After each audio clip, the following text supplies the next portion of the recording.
Olá, seja bem-vindo, seja bem-vinda. Eu sou Alberto Rocha, instrutor da ITI e da RIG em Treinamentos. Nesta videoaula nós vamos falar sobre a fabricação do cabo de aço. E para você que trabalha com cabo de aço, trabalha em manutenção de equipamentos ou é inspetor, no final desse vídeo nós vamos dar algumas dicas de problemas que podem acontecer no cabo de aço em função de alguns desvios que podem ocorrer durante a fabricação. Eu vou deixar aqui embaixo desse vídeo um link de um vídeo sobre fabricação de cabos. Lá vai mostrar os tipos de máquinas que fabricam, como é que é fabricado o cabo de aço. Eu vou deixar tanto na versão em português quanto em espanhol. Bom, o cabo de aço ele tem esse jeitão aqui, né? Tem a parte central, que é a alma, tem as pernas torcidas ao redor da alma. As pernas são compostas de um arame central e outros arames torcidos em torno desse arame central. Pode ter uma, duas ou mais camadas. A fabricação do cabo de aço inicia-se com a fabricação da perna, em primeiro lugar.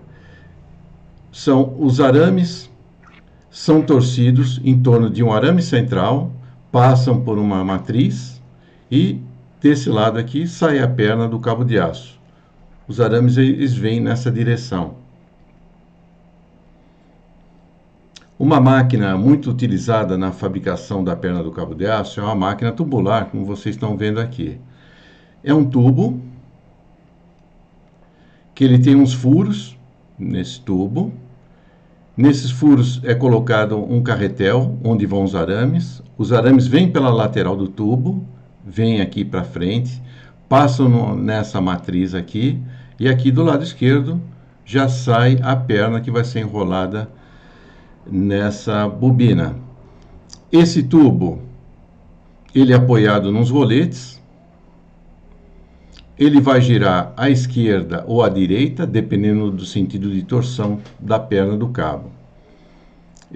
Essas máquinas tubulares normalmente ocupam um espaço muito grande, principalmente máquinas que torcem mais de 30 arames, como a gente está vendo aqui na figura aqui embaixo, né? Quanto maior a quantidade de arames que vai torcer na máquina, maior deve ser o comprimento dela. Aqui uma máquina tubular, que a gente está vendo em detalhe, né? Então, nesse buraco aqui tem uma bobina com arame, o arame sai daqui, vai pela lateral, esse tubo ele vai girar num sentido ou vai girar no outro sentido, tá? E aqui na frente ele vai fazer o fechamento desses arames em torno do arame central. E aí está fabricada a perna do cabo de aço. Existe uma outra máquina chamada buncher,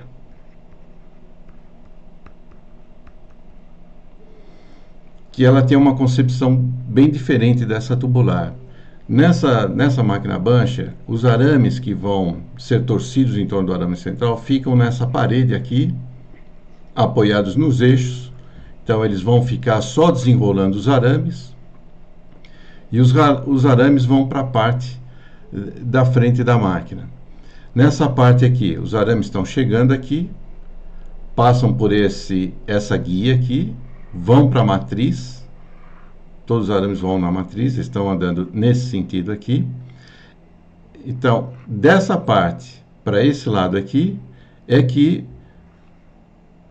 a perna é torcida. É girada tanto à esquerda quanto à esquerda, dependendo da torção da perna. Essa é uma concepção totalmente diferente de máquina para fazer a perna, e ela tem uma produtividade bem maior que a máquina tubular. Agora, no fechamento do cabo, o princípio é muito parecido. Só que no caso do fechamento do cabo, aqui na parte central, em vez de ter o arame central, vai ter a alma.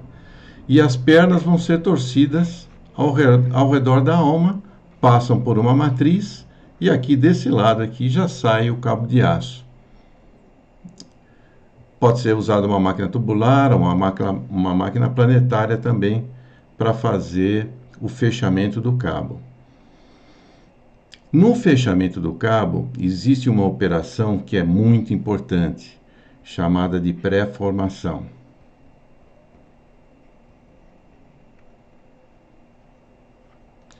Essa pré-formação consiste no seguinte: aqui a gente tem as pernas vindo desse lado esquerdo aqui, as pernas passam por uns roletes,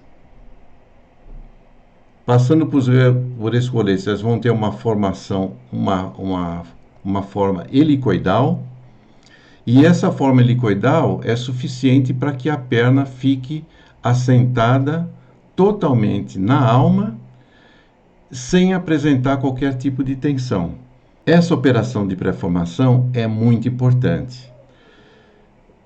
Se essa operação não for bem feita, o cabo pode ficar com tensões internas e ter um desempenho insatisfatório. A regulagem de cada perna deve ser feita de uma forma bem controlada, a regulagem desses roletes para fazer a pré-formação. Tem um controle rigoroso, para cada cabo de aço tem um padrão técnico de processo para executar essa regulagem. É importante que o cabo de aço, quando ele é fechado, ele tenha as pernas com a mesma altura de pré-formação, como nós estamos vendo nessa figura. Então, o que seria a altura de pré-formação? Se a gente colocar uma régua aqui embaixo, a altura de pré-formação é essa dimensão aqui. Tá? Então, para que o cabo tenha uma boa qualidade de pré-formação, essa altura de pré-formação tem que ser exatamente igual em todas as pernas. Se a gente tiver dúvidas que o cabo de aço que está em uso, um determinado equipamento, tenha problemas de pré-formação, a gente tem que tirar o cabo de aço, cortar um pedaço e colocar as pernas como nós colocamos nessa fotografia aqui, uma ao lado da outra, e todas têm que ter exatamente a mesma altura de pré-formação. Aqui a gente tem uma máquina tubular, né, para fechamento do cabo. Aqui o detalhe da pré-formação que está sendo feita nessa operação. Aqui uma outra máquina chamada máquina planetária, que serve também para fazer o fechamento do cabo. Essa parte aqui gira num sentido ou gira no outro, dependendo da torção do cabo. E aqui, essas bobinas, elas condicionam as pernas que vão ser torcidas ao redor da alma. Quais são os problemas que podem ocorrer no cabo de aço devido a alguns desvios de fabricação? Por exemplo, um deles é o cabo ondulado, ou mais comumente chamado como saca-rolha. Aqui a gente tem um cabo que está um pouquinho ondulado, tem uma certa ondulação. Aqui embaixo a gente tem um cabo com uma ondulação muito mais crítica. Se a pré-formação do cabo não for bem feita, o cabo pode ficar ondulado, ele pode ficar vibrando e provocar um desgaste irregular nas polias. Portanto, essa é uma consequência de uma má pré-formação. É claro que o cabo apresentando ondulação durante o uso pode ter outras causas também. O problema de pré-formação durante a fabricação é uma delas, apenas. Um outro tipo de problema que pode ocorrer: a perna com altura de pré-formação maior que as outras. Então, se numa condição onde a gente não tem a altura de pré-formação igual em todas as pernas, e se a gente tiver uma perna com altura de pré-formação maior que as outras, quando esse trecho do cabo for passar numa polia, essa perna com altura de pré-formação maior vai ter uma deterioração rápida, muito rápida, como a gente está vendo nessa figura aqui. É difícil explicar, né? Se você se deparar com um problema desse, daí fala, como é que uma perna só foi destruída, né, e as outras não estão tão destruídas quanto essa? Uma das possíveis causas é que essa perna poderia ter uma altura de pré-formação maior que as outras. Um outro problema que pode acontecer também, devido à fabricação do cabo de aço. Aqui é problema de fabricação da perna. Às vezes você pode ter uma perna que estão com os arames assim fora de posição. São arames frouxos. Como é que um cabo aparentemente novo, como esse daí, as pernas estão em boas condições e apenas uma delas está com os arames frouxos. É problema de fabricação, sem dúvida nenhuma. Quando você fabrica uma perna, você tem que dar uma determinada atenção nos arames. Se você não der essa atenção, ou se essa tensão for alterada e ficar menor, os arames da perna vão estar posicionados normalmente. Você vai fabricar a perna, não vai perceber, vai fechar o cabo, não vai perceber, mas quando você começa a movimentar o cabo e ele flexionar, esses arames vão mudar de posição. Isso é um problema típico de algum desvio de fabricação da perna do cabo de aço. Espero que você tenha gostado desse vídeo.